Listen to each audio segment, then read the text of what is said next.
दोस्तों, केबीसी यानी कौन बनेगा करोड़पति शो को आप देखते ही होंगे, जिसमें अमिताभ बच्चन जी इसके होस्ट हैं। यानी कि इस शो को वही चलाते हैं, जिससे शो देखने में और भी ज्यादा मजा आता है। लेकिन आपने कभी सोचा है कि आखिर शो के टीवी में आने से पहले क्या क्या चीजें होती है? आखिर इसकी शूटिंग कैसे की जाती है? जितनी आसानी से हम केबीसी के शो को देखते हैं, उतना ही कठिन होता है इसकी शूटिंग का प्रोसेस। बहुत सारी चीजों को एक साथ ही मैनेज करना पड़ता है। तो आइए जानते हैं केबीसी शो के ऐसे रहस्य जिसे शायद आपको नहीं पता होगा। चलिए बढ़ते हैं वीडियो की तरफ। जो आप केबीसी के सेट पर बैठे ऑडियंस देखते हैं, उनका भी सिलेक्शन होता है। अब आपके मन में ये सवाल तो आ ही रहा होगा, इसमें तो सिलेक्शन की बात होनी ही नहीं चाहिए। लेकिन ऐसा होता है। केबीसी का सेट जहाँ पर होता है, वहाँ बहुत सारे लोग आए रहते हैं और ये लोग केबीसी के एक एपिसोड में आने के लिए बेताब रहते हैं। अब उसमें से ही शो के क्रू मेंबर्स किसी आधार पर डिसाइड करते हैं कि आखिर किसे ऑडियंस की सीट पर बैठाया जाए, क्योंकि वहाँ मौजूद सभी को तो शो का हिस्सा बनाना संभव ही नहीं है,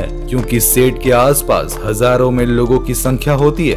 अब जब ऑडियंस को सीट पर बैठा दिया जाता है, इसके बाद शो के क्रू मेंबर्स उन बैठे हुए ऑडियंस को कई इंस्ट्रक्शंस देते हैं, यानी सूचनाएं देते हैं। और आप ये भी कह सकते हैं कि नियम और कानून बताते हैं। इस नियमों में कई बातें शामिल होती है, जैसे ऑडियंस वहाँ पे मोबाइल को यूज नहीं कर सकते और उनके मोबाइल को क्रू मेंबर्स शूटिंग चलने तक अपने पास रख लेते हैं, ताकि शूटिंग के दौरान किसी भी तरह का डिस्टरबेंस ना हो। मोबाइल के अलावा आपके पास किसी भी तरह का गैजेट्स नहीं होना चाहिए, नहीं तो क्रू मेंबर्स उसको भी रख लेंगे। नियम और कानून बताने के बाद भी अगर ऑडियंस में से किसी को भी उस बताए गए नियमों से कोई दिक्कत होती है, तो उन्हें शो से जाने दिया जाता है, ताकि चलते शो में ऑडियंस में से कोई भी शूटिंग को बाधित न करे। इसके अलावा वहां बैठे ऑडियंस आपस में बात भी नहीं कर सकते और कई बार तो क्रू मेंबर्स वहां बैठे ऑडियंस को ताली बजाने के इशारे करते हैं। केबीसी की शूटिंग में कई टेक्स लिए जाते हैं, क्योंकि अमिताभ बच्चन भी इंसान ही हैं। उनसे भी कई बार डायलॉग्स बोलते वक्त गलतियां हो ही जाती है, जिससे रीटेक्स लेने पड़ते हैं। आप खुद समझ सकते हैं,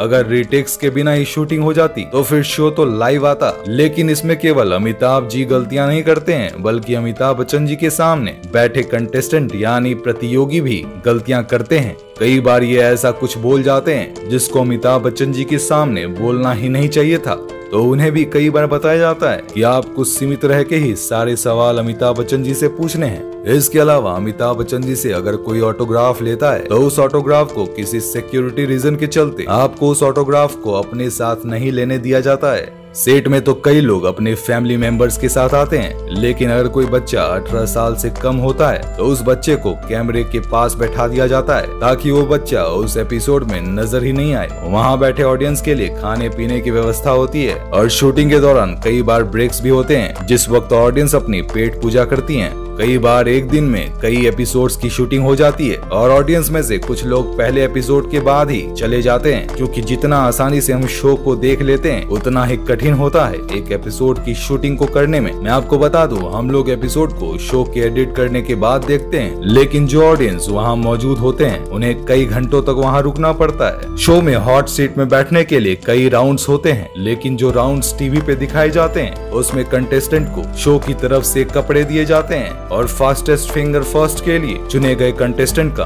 बैकग्राउंड पहले ही कवर कर लिया जाता है, क्योंकि ये किसी को भी पता नहीं होता कि उसमें से कौन हॉट सीट पर बैठने वाला है। फास्टेस्ट फिंगर फर्स्ट के बाद कुछ देर का ब्रेक भी होता है। इस फास्टेस्ट फिंगर फर्स्ट में जिसका भी सिलेक्शन हॉट सीट में बैठने के लिए होता है, उस कंटेस्टेंट का मेकअप किया जाता है। शो की शूटिंग के बाद वहाँ बैठे ऑडियंस को अमिताभ बच्चन जी के साथ ग्रुप फोटो खिंचवाने का मौका भी मिलता है। उम्मीद करता हूँ आपको ये वीडियो पसंद आई होगी। मिलता हूँ आपसे एक शानदार वीडियो के साथ, तब तक के लिए गुड बाय।